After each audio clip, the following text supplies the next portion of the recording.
सीताराम जय जय राम, राम राम राम सीताराम जय जय राम। जय श्री राम। श्रीमद् वाल्मीकि रामायण के सुंदरकांड में जब हनुमान जी अशोक वाटिका में माता सीता से मिले तो माता सीता को उनके ऊपर संदेह हो गया कि वे हनुमान जी ही हैं कि कोई राक्षस या रावण उनका वेश बनाकर, वानर का वेश बनाकर उन्हें झूठ बोल रहा है। तो माता सीता ने उनसे पूछा कि आप श्री राम जी की छवि का वर्णन कीजिए कि वो कैसे हैं। तो हनुमान जी ने उनकी छवि का, राम और लक्ष्मण की सारी छवि का वर्णन किया और आगे वे सुना रहे हैं कि किस तरह उनका तथा वानरों का मिलन हुआ, किस तरह उन्होंने बाली को मारा, किस तरह सुग्रीव जी ने उन्हें आपको खोजने का वचन दिया। तो उस वचन के उससे अंगद जी के साथ कुछ वानरों को लेकर जो है समुद्र तट पे पहुंचे और बहुत ही हताश हो गए थे क्योंकि उन्हें आपका दर्शन नहीं हो पा रहा था। तो उसकी आगे की कथा इस प्रकार से है।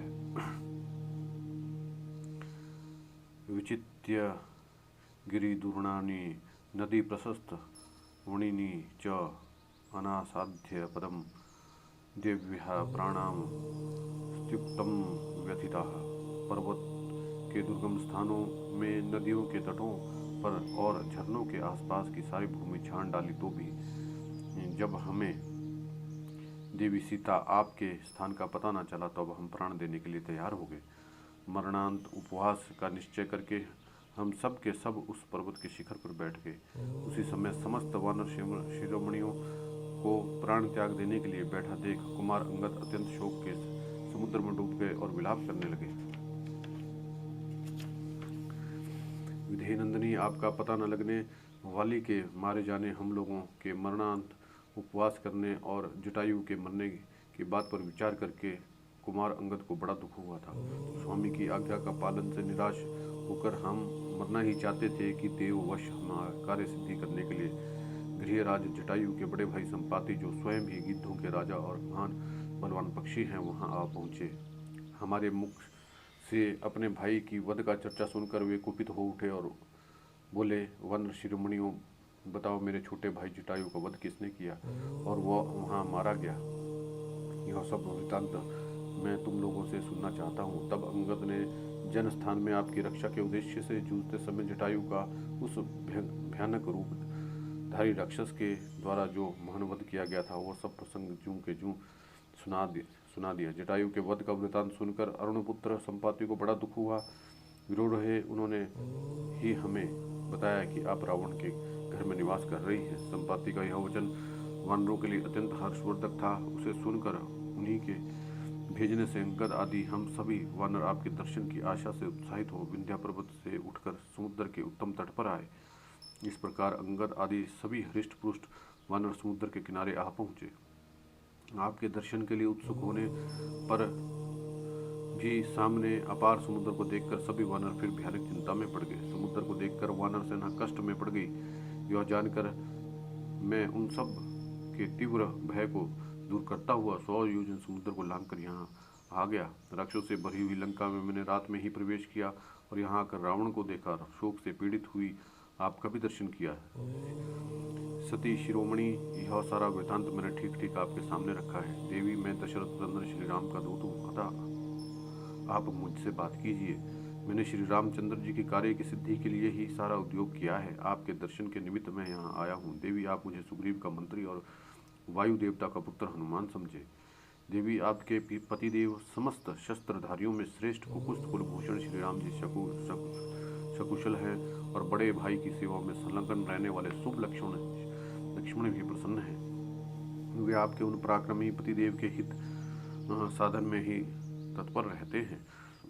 मैं सुग्रीव की आज्ञा से अकेला ही यहाँ आया हूँ। इच्छा अनुसार रूप धारण करने की शक्ति रखता हूँ। आपका पता लगाने की इच्छा से मैं बिना किसी सहायक के अकेला ही घूम फिर कर दक्षिण दिशा का अनुसंधान किया है। आपके विनाश की संभावना से जो निरंतर शोक में डूबे रहते हैं, उन वानर सैनिकों को यह बताकर कि आप मिल गई हैं, मैं उनका संताप दूर करूंगा और यह मेरे लिए बड़े हर्ष की बात होगी। देवी, मेरा समुद्र को लांग कर यहाँ रहना व्यर्थ नहीं हुआ। सबसे पहले आपका दर्शन का यह यश मुझे ही मिला, यह मेरे लिए बड़े सौभाग्य की बात है। महापराक्रमी श्री राम जी राक्षस राज रावण को उनके पुत्र और बंधु बांधवों सहित मारकर शीघ्र ही आपसे मिलेंगे। विदेह नंदरी पर्वतों में माल्यवान नामक प्रसिद्ध एक उत्तम पर्वत है। वहाँ केसरी नामक वानर निवास करते हैं। एक दिन वे वहाँ से गोकर्ण पर्वत पे के महाकपि केसरी मेरे पिता हैं। उन्होंने समुद्र के तट पर विद्यमान उस पर्वत गोकर्णी तीर्थों में देव ऋषियों की आज्ञा से शंभ साधन नामक दैत्य का संहार किया था। मिथिलेश कुमारी उन्हीं कपि केसरी की स्त्री के गर्भ से वायु देवता के द्वारा मेरा जन्म हुआ है। मैं लोक में ही अपने कर्म द्वारा हनुमान के नाम से व्याख्यात हूँ। विजय नंदिनी, आपको विश्वास दिलाने के लिए मैं अपने स्वामी के गुणों को वर्णन किया है। देवी, श्री रघुनाथ जी शीघ्र ही यहाँ से ले चलेंगे, यह बात निश्चित है। इस प्रकार युक्त और विश्वसनीय कारणों तथा पहचान के रूप में बताए गए श्री राम और लक्ष्मण के शारीरिक चिन्हों द्वारा श्री हनुमान ने शोक से दुर्बल हुई सीता को अपना विश्वास दिलाया। तब उन्होंने हनुमान को श्री राम का दूत समझा। उस समय जनकनंद ने सीता को अनुपम हर्ष प्राप्त हुआ। उस महान हर्ष के कारण वे कुटिल बेरोनियों वाले दोनों नेत्रों से आनंद के आंसू बहाने लगी। उस अवसर पर विषय लोचना सीता का मनोहर मुख, जो लाल सफेद बड़े बड़े नेत्रों से युक्त था, राहु के ग्रहण से मुक्त हुए चंद्रमा के समान शोभा पा रहा था। अब वे हनुमान को वास्तविक वानर समझने लगी, इसके विपरीत महामाया रूप धारी राक्षस नहीं। तदनंतर हनुमान जी ने प्रिय दर्शना सीता से फिर कहा, मिथिलेश कुमारी, इस प्रकार आपने जो कुछ पूछा था वह सब मैंने बता दिया। अब आप धैर्य धारण करें। बताइए, मैं आपकी कैसी और क्या सेवा करूं? इस समय आपकी क्या रुचि है? आज्ञा हो तो मैं लौट जाऊं। महर्षियों की प्रेरणा से कपिवर केसरी द्वारा युद्ध में शंबासन नामक असुर के मारे जाने पर मैंने पवन देव के द्वारा जन्म ग्रहण किया, अतः मैथिली में उन वायुदेव के समान ही प्रभावशाली वानर हूँ। तदनंतर महातेजस्वी पवन कुमार हनुमान जी सीता को विश्वास दिलाने के लिए पुनः विनय युक्त वचन बोले, महाभाग्य में परम बुद्धिमान भगवान श्री राम का दूत वानर हूँ। देवी, यह श्री राम के नाम से अंकित मुद्रिका है, इसे लेकर देखिए। आपको विश्वास दिलाने के लिए ही मैं इसे लेता आया हूँ। भगवान श्री राम ने स्वयं यह अंगूठी मेरे हाथ में दी थी। आपका कल्याण हो। आप इसे धैर्यपूर्वक धारण करें। आपको जो दुख रूपी फल मिल रहा था, अब वह समाप्त हो चला है। पति के हाथ से सुशोभित होने वाली उस मुद्रिका को लेकर सीता जी उसे ध्यान से देखने लगी। उसी समय जानकी को इतनी प्रसन्नता हुई मानो स्वयं ने पति देव ही मिल गए हों। उनका लाल सफेद और विशाल नेत्रों से युक्त मनोहर मुख हर्ष से खिल उठा, मानो चंद्रमा राहु के ग्रहण से मुक्त हो गया हो। वे लचीली विदेह बाला प्रीतम का संदेश पाकर बहुत प्रसन्न हुई। उनके मन में बड़ा संतोष हुआ। वे महाकपि हनुमान के जी का आदर करके उनकी प्रशंसा करने लगी। वानर श्रेष्ठ, तुम बड़े पराक्रमी, शक्तिशाली और बुद्धिमान हो। तुमने अकेले ही इस राक्षसपुरी को पद दलित कर दिया है। तुम अपने पराक्रम के कारण प्रशंसा के योग्य हो, क्योंकि तुमने मगर आदि जंतुओं से भरे हुए 100 योजन विस्तार वाले महासागर को लांघते समय उसे गाय की खुर की बराबर समझा है, इसलिए प्रशंसा के पात्र हो। वानर शिरोमणि, मैं तुम्हें कोई साधारण वानर नहीं मानती हूँ, क्योंकि तुम्हारे मन में रावण जैसा राक्षस से भी ना तो भय है, ना ही घबराहट ही। कपिश्रेष्ठ, यदि तुम आत्मज्ञानी भगवान श्री राम ने भेजा है तो तुम अवश्य ही इस योग्य हो कि तुमसे बातचीत करूं। दूरदर्श वीर श्री राम जी विशेषता मेरे निकट ऐसे किसी पुरुष को नहीं भेजेंगे जिसे पराक्रम का उन्हें ज्ञान ना हो तथा जिसके शील स्वभाव से उसकी परीक्षा ना ली गई हो। सत्य प्रतिज्ञ एवं धर्मात्मा भगवान श्री राम सकुशल हैं और तथा समुद्र का आनंद बढ़ाने वाले महातेजस्वी लक्ष्मण भी स्वस्थ एवं सुखी हैं। यह जानकर मुझे बड़ा ही हर्ष हुआ। यह संवाद मेरे लिए सौभाग्य का सूचक है। यदि कुलभूषण श्री राम शकुल हैं तो वे प्रलय काल में उठे हुए भयंकर अग्नि के समान कुपित हो समुद्रों से घिरी हुई सारी पृथ्वी को दग्ध क्यों नहीं कर देते हैं? अथवा वे दोनों भाई देवताओं के को भी दंड देने की शक्ति रखते हैं, तो मैं समझती हूँ अभी मेरे दुखों का अंत नहीं आया है। अच्छा, तो यह बताओ, पुरुषोत्तम श्री राम जी के मन में कोई व्यथा तो नहीं? वे संतप्त तो नहीं होते? उन्हें आगे जो कुछ करना है उसे वे करते हैं या नहीं? उन्हें किस प्रकार की दीनता और घबराहट तो नहीं है? वे काम करते करते मोह के वशीभूत तो नहीं हो जाते? क्या राजकुमार श्री राम पुरुषोचित कार्य करते हैं? क्या शत्रुओं को संताप देने वाले श्री राम मित्रों के प्रति मित्र भाव रखकर साम और दान रूप दोनों उपायों का ही अवलंबन करते हैं? शत्रुओं के प्रति उन्हें जीतने की इच्छा रखकर दान, भेद, दंड इन तीनों प्रकार के उपायों का ही आश्रय लेते हैं? क्या श्री राम स्वयं प्रयत्नपूर्वक मित्रों का संग्रह करते हैं? क्या उनके शत्रु भी शरणागत होकर उनकी रक्षा के लिए उनके पास आते हैं? क्या उन्होंने मित्रों का उपकार करके उन्हें अपने लिए कल्याणकारी बना लिया है? क्या वे कभी अपने मित्रों से भी उपकृत या पुरस्कृत होते हैं? क्या राजकुमार श्री राम कभी देवताओं का भी कृपा प्रसाद चलाते हैं, उनकी कृपा के लिए प्रार्थना करते हैं? क्या वे पुरुषार्थ और देव दोनों का आश्रय लेते हैं? दुर्भाग्यवश मैं उनसे दूर हो गई हूँ, इस कारण रघुनाथ जी मुझ पे स्नेहहीन तो नहीं हो गए? क्या वे मुझे कभी इस संकट से छुड़ाएंगे? वे सदा सुख भोगने के योग्य हैं, दुख भोगने के योग्य कदापि नहीं है, परंतु इन दोनों दुख पर दुख उठाने के कारण श्री राम जी अधिक खिन्न और शिथिल तो नहीं हो गए हैं? क्या उन्हें माता कौशल्या, सुमित्रा और भरत का कुशल समाचार बराबर मिलता रहता है? क्या सम्माननीय श्री रघुनाथ जी मेरे लिए होने वाले शोक से अधिक संतप्त हैं? वे मेरी ओर से अन्यमनस्क तो नहीं हो गए हैं, या श्री राम मुझे इस संकट से उबारेंगे? क्या भाई पर अनुराग रखने वाले भरत जी मेरे उद्धार के लिए मंत्रियों द्वारा सुरक्षित भयंकर अक्षोणी सेना भेजेंगे? क्या श्रीमान वानर राज सुग्रीव दांत और नखों से प्रहार करने वाले वानर वीरों के साथ लेकर मुझे छुड़ाने के लिए यहाँ तक आने का कष्ट करेंगे? क्या सुमित्रा का आनंद बढ़ाने वाले शूरवीर लक्ष्मण, जो अनेक अस्त्रों के ज्ञाता है, अपने बाणों की वर्षा से राक्षसों का संहार करेंगे? क्या मैं रावण को उसके बंधु बांधवों सहित थोड़े ही दिनों में रघुनाथ जी के द्वारा युद्ध में भयंकर अस्त्र शस्त्र से मारा देखूंगी? जैसे पानी सूख जाने पर धूप से कमल सूख जाता है, उसी प्रकार मेरे बिना शोक से दुखी श्री राम का वह स्वर्ण के समान कांतिमान और कमल के सदृश सुगंधित मूल सूख तो नहीं गया है? धर्म पालन के उद्देश्य से अपने राज्य का त्याग करते और मुझे पैदल ही वन में लाते समय जिन्हें तनिक भी भय और शोक नहीं हुआ, वे रघुनाथ जी इस संकट के समय हृदय का में धैर्य तो धारण करते हैं ना? दूत, उनके माता पिता और अन्य कोई संबंधी भी ऐसा नहीं है जिन्हें उन्हें स्नेह मुझे अधिक अथवा मेरे बराबर भी मिला हो? मैं तो तब भी जीवित रहना चाहती हूँ जब तक यहाँ आने के संबंध में अपने प्रीतम की प्रवृत्ति सुन रही हूँ। देवी सीता वानर श्रेष्ठ हनुमान के प्रति इस प्रकार महान अर्थयुक्त वचन कहकर श्री राम जी से संबंध रखने वाली उनकी मनोहर वाणी पुनः सुनने के लिए चुप हो गई। श्री सीता जी का वचन सुनकर परम पराक्रमी पवन पुत्र हनुमान मस्तक पर अंजलि बांधे उन्हें इस प्रकार उत्तर देने लगे। देवी कमल नयन, भगवान श्री राम को यह पता ही नहीं कि आप लंका में रह रही हैं, इसलिए जैसे इंद्र दानवों के यहाँ शची से उठाकर ले गए थे, उसी प्रकार वे शीघ्र ही यहाँ से आपको नहीं ले जा रहे हैं। जब मैं यहाँ से लौट कर जाऊँगा, तब वे मेरी बात सुनते ही श्री रघुनाथ जी वानर और भालुओं की विशाल सेना लेकर तुरंत वहाँ से चल देंगे।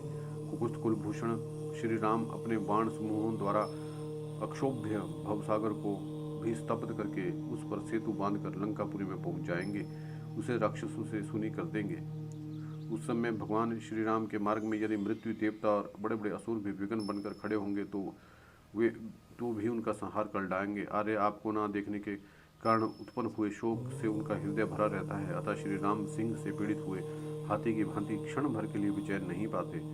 देवी, मंद आदि पर्वत हमारे वासस्थान हैं और फल मूल भोजन, अतः मैं मंदाचल, मध्य विघ्न्य, मेरु, दुर्धर पर्वत, जो अपनी जीविका के साधन फल मूल की सौगंध खाकर कहता हूँ कि आप शीघ्र ही श्री राम का निमोदित पूर्ण चंद्रमा के समान वह मनोहर मुख देखेंगी, जो सुंदर नेत्र, बिंब फल और के समान लाल लाल होंठ और सुंदर कुंडलों से अलंकृत एवं चिताकर्षक है। विधेयनंदिनी ऐरावत की पीठ पर बैठे हुए देवराज इंद्र के समान प्रसरवण गिरी के शिखर पर विराजमान श्री राम का आप शीघ्र ही दर्शन करेंगी। कोई भी रघुवंशी ना तो मांस खाता है न ही मधु का सेवन करता है, फिर भगवान राम इन वस्तुओं का सेवन क्यों करते? वे सदाचार समय उपवास करके पांचवें समय शास्त्र विहित जंगली फल, मूल और निवार का भोजन करते हैं। श्री रघुनाथ जी का चित्त सदा आप में लगा रहता है, अतः उन्हें अपने शरीर पर चढ़े हुए डांस, मच्छर, कीड़ों और सर्पों को हटाने की विशुद्धि नहीं रहती। श्री राम अपने प्रेम के वशीभूत सदा आपका ही ध्यान करते हैं, निरंतर आपके ही विरह के शोक में डूबे रहते हैं, आपको छोड़कर कोई दूसरी बात सोचते ही नहीं है। नरश्रेष्ठ श्री राम को सदा आपके चिंता के कारण कभी नींद नहीं आती। यदि कभी आंख लगी भी तो सीता सीता इस मधुर वाणी का उच्चारण करते हुए जल्दी जाग उठते हैं। किसी फल, फूल और स्त्रियों के मन को लुभाने वाली किसी वस्तु को भी जब देखते हैं तब लंबी सांस लेकर बारंबार हा प्रिय कहते हुए आपको पुकारने लगते हैं। देवी राजकुमार महात्मा श्री राम आपके लिए सदा दुखी रहते हैं, सीता सीता कहकर आपकी रट लगाए रखते हैं तथा उत्तम व्रत का पालन करते हुए आपकी ही प्राप्ति के प्रयत्न में लगे हुए हैं। श्री राम की चर्चा से सीता का अपना शोक तो दूर हो गया, किंतु श्री राम के शोक की बात सुनकर वे पुनः उन्हीं के शोक में निमग्न हो गई। उस समय विधेयनंदिनी सीता शरद ऋतु आने पर मेघों की घटा और चंद्रमा दोनों से युक्त रात्रि के समान हर्ष और शोक से युक्त प्रतीत होती थी। हनुमान जी का उपरोक्त वचन सुनकर पूर्ण चंद्रमा के समान मनोहर मुख वाली सीता ने उनसे धर्म और अर्थ की से युक्त बात कही। वानर, तुमने जो यह कहा कि श्री रघुनाथ जी का चित्त दूसरों की ओर नहीं जाता और शोक में डूबे रहते हैं, तुम्हारा यह कथन मुझे विषमित्रित अमृत के समान लगा है। कोई बड़े भारी ऐश्वर्य में स्थित हो अथवा अत्यंत भयंकर विपत्ति पर पड़ा हो, काल मनुष्य को भी इस तरह खींच लेता है मानो उसे रस्सी में बांध रखा हो। वानर शिरोमणि, देव के विधान को रोकना प्राणियों के वश की बात नहीं है। उदाहरण के लिए सुमित्रा कुमार लक्ष्मण, मुझको और राम को भी देख लो, हम लोग किस तरह वियोग दुख से मोहित हो रहे हैं। समुद्र में नौका के नष्ट हो जाने पर अपने हाथों से तैरने वाले पराक्रमी पुरुष की भांति श्री रघुनाथ कैसे इस शोक सागर से पार होंगे। राक्षसों का वध, रावण का संहार, लंकापुरी का विध्वंस करके मेरे पति मुझे कब देखेंगे? तुम उनसे जाकर कहना वे शीघ्रता करें।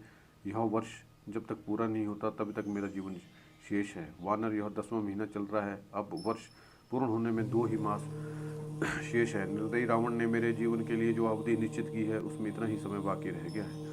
रावण के भाई विभीषण ने मुझे लौटा देने के लिए उनसे यत्नपूर्वक बड़ी अनुनय विनय की, किंतु वे उनकी बात नहीं मानता है। मेरा लौटाया जाना रावण को अच्छा नहीं लगता, क्योंकि वह काल के अधीन हो रहा है और युद्ध में मौत उसे ढूंढ रही है। कपे विभीषण जी की ज्येष्ठ पुत्री का नाम कला है। उसकी माता ने स्वयं ही उसे मेरे पास भेजा था, उसी ने ये सारी बातें मुझसे कही है। अभिज्ञान नामक एक श्रेष्ठास्त्र है जो बड़ा ही बुद्धिमान, विद्वान, धीर, सुशील, वृद्ध और रावण का सम्मान पत्र है। उसने रावण को यह बात बताकर कि श्री राम के हाथों से राक्षसों का विनाश का अवसर आ पहुंचा है, मुझे लौटा देने के लिए प्रेरित किया था, किंतु वह दुष्ट आत्मा उसके हित वचनों को भी नहीं सुनता है। कवि श्रेष्ठ, मुझे तो यह आशा हो रही है कि मेरे पतिदेव मुझसे शीघ्र ही आ मिलेंगे, क्योंकि मेरी अंतरात्मा शुद्ध है और श्री रघुनाथ जी में बहुत से गुण हैं। वानर, श्री राम जी में उत्साह, पुरुषार्थ, बल, दयालुता, कृतज्ञ, पराक्रम और प्रभाव आदि सभी गुण विद्यमान है, जिन्होंने जनस्थान में अपने भाइयों की सहायता के लिए बिना ही 14,000 राक्षसों का संहार कर डाला, उनसे कौन शत्रु भयभीत न होगा। श्री रघुनाथ जी पुरुषों में श्रेष्ठ हैं, वे संकट से तोले या विचलित किए जाएं यह सर्वथा असंभव है। जैसे पुलोम कन्या शची इंद्र के प्रभाव को जानती है, उसी तरह मैं श्री रघुनाथ जी की शक्ति सामर्थ्य को अच्छी तरह से जानती हूँ। कपिवर, शूरवीर भगवान श्री राम सूर्य के समान हैं, उनके बाण समूह ही उनकी किरणें हैं, उनके द्वारा शत्रुभूत राक्षस रूपी जल को शीघ्र ही सोख लेंगे। इतना कहते कहते सीता जी के मुख पर आंसुओं की धारा बह चली। वे श्री रामचंद्र जी के लिए शोक से पीड़ित हो रही थी। उसी समय कपिवर हनुमान जी उनसे कहा, देवी आप धैर्य धारण करें। मेरा वचन सुनते ही श्री रघुनाथ जी वानर और भालुओं की विशाल सेना लेकर शीघ्र ही यहाँ पर के लिए प्रस्थान करेंगे, अथवा मैं अभी आपको इस राक्षस जनित दुख से छुटकारा दिला दो। सती देवी, यदि आप मेरी पीठ पर बैठ जाइए, आपको पीठ पर बैठाकर मैं समुद्र को लांघ कर जाऊंगा। मुझ में रावण सहित सारी लंका को भी ढो लेने की शक्ति है। मिथिलेश कुमारी रघुनाथ जी प्रणवगिरी पर्वत पर रहते हैं। मैं आज ही आपको उनके पास पहुंचा दूंगा, ठीक उसी तरह जैसे अग्निदेव हवन किए हुए भविष्य को इंद्र की सेवा में ले जाते हैं। विदेह नंदिनी दैत्यों का वध के लिए उत्साह रखने वाली भगवान विष्णु की भांति राक्षसों के संहार के लिए सचेष्ट हुए श्री राम और लक्ष्मण आज ही आप दर्शन करेंगे। आपके दर्शन का उत्साह मन में लिए महाबली श्री राम पर्वत श्रेष्ठ पर अपने आश्रम में उसी प्रकार बैठे हैं जैसे देवराज इंद्र गजराज ऐरावत की पीठ पर विराजमान होते हैं। देवी, आप मेरी पीठ पर बैठिए, शोभने मेरे कथन का उपदेश न कीजिए। चंद्रमा से मिलने वाली रोहिणी की भांति आप श्री रामचंद्र जी के साथ मिलने का निश्चय कीजिए। मुझे भगवान श्री राम से मिलना है, इतना कहते ही आप चंद्रमा से रोहिणी की भांति श्री रघुनाथ से मिल जाएंगी। आप मेरी पीठ पर आरूढ़ होइए, आकाश मार्ग से ही महासागर को पार कीजिए। कल्याणी, मैं आपको लेकर यहाँ से चलूंगा। उस समय समूचे लंका निवासी मिलकर भी मेरा पीछा नहीं कर सकते। विजय नंदिनी, जिस प्रकार मैं यहाँ आया हूँ उसी तरह लेकर आकाश मार्ग से चला जाऊंगा, इसमें संदेह नहीं है। आप मेरा पराक्रम देखिए। वानर श्रेष्ठ हनुमान के मुख से अद्भुत वचन सुन मिथिलेश राजकुमारी के सारे शरीर में हर्ष और विस्मय के कारण रोमांच हुआ। उन्होंने हनुमान से कहा, वानर युद्धपति हनुमान, तुम इतने दूर के मार्ग पर मुझे कैसे ले चलना चाहते हो? तुम्हारे इस दुस्साहस को मैं वानरोचित चपलता ही समझती हूँ। वानर शिरोमणि, तुम्हारा शरीर बहुत छोटा है, फिर भी तुम मेरे स्वामी महाराज श्री राम के पास ले जाने की कैसी इच्छा रखते हो? सीता जी की यह वचन सुनकर शोभा वाली पवन कुमार हनुमान ने इसे अपने लिए नया तिरस्कार ही माना। वे सोचने लगे कि कजरा वाली नेत्रवाणी विदेही नंदिनी मेरे बल और प्रभाव को नहीं जानती, इसलिए आज मेरे उस रूप जिसे मैं इच्छानुसार धारण करके लेता हूँ ये देख ले। ऐसा विचार करके शत्रुमर्दन वानर शिरोमणि हनुमान ने उस समय अपने सीता को वह अपना रूप दिखाया। ये बुद्धिमान कपिवर उस वृक्ष से नीचे कूद पड़े और सीता को विश्वास दिलाने के लिए बढ़ने लगे। बात ही बात में उनका शरीर मेरू पर्वत के समान ऊंचा हो गया। वे प्रज्वलित अग्नि के समान तेजस्वी प्रतीत होने लगे। उसका विशाल रूप धारण करके वे वानर श्रेष्ठ हनुमान सीता के सामने खड़े हो गए। तत्पश्चात पर्वत के समान विशालकाय और तमके लाल मुख और वज्र के समान दाढ़ और नख वाले महाभयानक महाबली वानर वीर हनुमान विजय नंदिनी से इस प्रकार बोले, देवी, मुझे पर्वत वन अटालिका चार दीवार नगर द्वार सहित इस लंकापुरी को रावण के साथ ही उठा ले जाने की शक्ति है। अतः आप मेरे साथ चलने का निश्चय कर लीजिए। आप आशंका व्यर्थ ही है। देवी विजय नंदिनी, आप मेरे साथ चलकर लक्ष्मण सहित श्री रघुनाथ जी का शोक दूर कीजिए। वायु के और पुत्र हनुमान जी को पर्वत के समान विशाल शरीर धारण देकर प्रफुल्ल कमल दल के समान बड़े बड़े नेत्रों वाली जनक किशोरी ने उनसे कहा, महाकाव्य, मैं तुम्हारी शक्ति और पराक्रम को जानती हूँ। वायु के समान तुम्हारी गति और अग्नि के समान तुम अद्भुत तेज हो। वानर युद्धपति, दूसरा कोई साधारण वानर अपार महासागर के पार इस भूमि पर कैसे आ सकता है? मैं जानती हूँ तुम समुद्र पार करने और मुझे ले जाने में सर्वसमर्थ हो, तथापि तुम्हारे तरह मुझे भी अपनी कार्य सिद्धि के विषय में अवश्य भलीभांति विचार कर लेना चाहिए। कपिश्रेष्ठ, तुम्हारे साथ मेरा जाना किसी भी दृष्टि से उचित नहीं है, क्योंकि तुम्हारा वेग पूर्वक वायु के वेग के समान तीव्र है। जाते समय यह वेग मुझे मूर्छित कर सकता है। मैं समुद्र के ऊपर आकाश में पहुंच जाने पर अधिक वेग से चलते हुए तुम्हारे पृष्ठ के नीचे भाग से गिर सकती हूँ। इस तरह समुद्र में जो तिमी नामक बड़े बड़े मत्स्य नाग मछलियों से भरा है, गिरकर विवश हो शीघ्र ही जल जंतुओं का आहार बन जाऊंगी। इसलिए शत्रुनाशन वीर, मैं तुम्हारे साथ नहीं चल सकती हूँ। एक स्त्री को साथ लेकर जब तुम जाने लगोगे उस समय राक्षसों को तुम पर संदेह होगा, इसमें संशय नहीं है। मुझे हर कर ले जाई जाती देख दुरात्मा रावण की आज्ञा से भयंकर पराक्रमी राक्षस तुम्हें पीछा करेंगे। वीर, उस समय मुझे जैसी रक्षणीय अबला के साथ होने के तुम्हारे हाथों में शूर और मुगदर धारण करने वाले उन शौर्यशाली राक्षसों से घिरकर प्राण संशय की अवस्था में पहुंच जाओगे। आकाश में अस्त्र शस्त्रधारी भूत से राक्षस तुम पर आक्रमण करेंगे और हाथ में कोई भी शस्त्र ना होगा। उस दशा में तुम उन सब के साथ समुद्र के साथ युद्ध में मेरी और रक्षा दोनों कैसे कर सकेंगे। कपिश्रेष्ठ, उन क्रूर कर्मा राक्षसों के साथ जब तुम युद्ध करने लगोगे तो उस समय भय से पीड़ित होकर तुम्हारी पीठ से अवश्य ही गिर जाऊंगी। कपिश्रेष्ठ, यदि कहीं भी वे महान भयानक राक्षस किसी भी तरह युद्ध में जीत लें, उस युद्ध करते समय मेरी रक्षा की ओर तुम्हारा ध्यान न रहने से मैं गिर पड़ी तो पापी राक्षस मुझे गिरी हुई अबला को फिर पकड़ लेंगे। अथवा यह भी संभव है कि वे निशाचर मुझे तुम्हारे हाथ से छीन लें और मेरा वध कर डालें, क्योंकि युद्ध में विजय और पराजय को अनिश्चित ही देखा जाता है। अथवा वानर शिरोमणि, यदि राक्षसों की अधिक डांट पड़ने से मेरे प्राण निकल गए तो फिर तुम्हारा यह प्रयत्न सारा निष्फल ही हो जाएगा। यद्यपि तुम संपूर्ण राक्षसों का संहार करने में समर्थ हो और तुम्हारे द्वारा राक्षसों का वध हो जाने पर श्री रघुनाथ जी सुयश में बाधा आएगी। श्री राम जी, लोग यही कहेंगे कि श्री राम जी स्वयं कुछ न कर सके। अथवा यह भी संभव है कि राक्षस लोग मुझे ही जाकर ऐसे गुप्त स्थान में रख दे जहाँ ना तो वानरों को पता चले ना श्री रघुनाथ को। यदि ऐसा हुआ तो मेरे लिए किया हुआ तुम्हारा सारा उद्योग व्यर्थ हो जाएगा। यदि तुम्हारे साथ श्री रामचंद्र जी यहाँ पधारे तो उनके आने से बहुत बड़ा लाभ होगा। महाभाव अमित पराक्रमी श्री रघुनाथ का, उनके भाइयों का और तुम्हारे तथा वनराज सुग्रीव के कुल का जीवन मुझ पर ही निर्भर है। शोक और संताप से पीड़ित हुए वे दोनों भाई जब मेरी प्राप्ति की ओर से निराश हो जाएंगे तब संपूर्ण ऋषियों और वानरों के द्वारा अपने प्राणों का त्याग कर देंगे। वानर श्रेष्ठ, तुम्हारे साथ न चल सकने का एक और प्रधान कारण और भी है। वानर वीर पति भक्ति की ओर दृष्टि रख मैं भगवान श्री राम के सिवाय दूसरे किसी पुरुष के शरीर का स्वेच्छा से स्पर्श नहीं कर सकती। रावण के शरीर से जो मेरा स्पर्श हो गया है वह तो उसके बलात् हुआ है।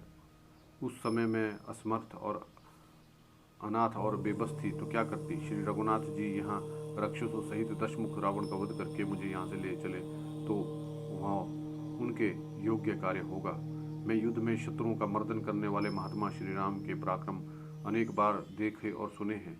देवता, गंधर्व, नाग और राक्षस सब मिलकर भी संग्राम में उनके समानता नहीं कर सकते। युद्ध स्थल में विचित्र धनुष धारण करने वाले इंद्र तुल्य पराक्रमी महाबली श्री रघुनाथ जी लक्ष्मण के साथ रह वायु का सहारा पाकर प्रज्वलित हुई अग्नि की भांति दीप्त हो उठते हैं। उसी समय उन्हें देखते उनका वेग कौन सह सकता है। वानर शिरोमणि सम्रांग में अपने बाण रूपी तेज से प्रलयकालीन सूर्य की भांति प्रकाशित होने वाले और मद वाले दिग्गज की भांति खड़े हुए रणमर्दन श्री राम और लक्ष्मण का सामना कौन कर सकता है। इसलिए कपिश्रेष्ठ वानरवीर, तुम प्रयत्न करके युद्धपति सुग्रीव और लक्ष्मण सहित मेरे प्रीतम श्री राम जी को शीघ्र यहाँ बुला ले आओ। मैं श्री राम के लिए चिरकाल से शोकाकुल हूँ। तुम उनके शुभ आगमन से मुझे हर्ष प्रदान करो। जय श्री राम।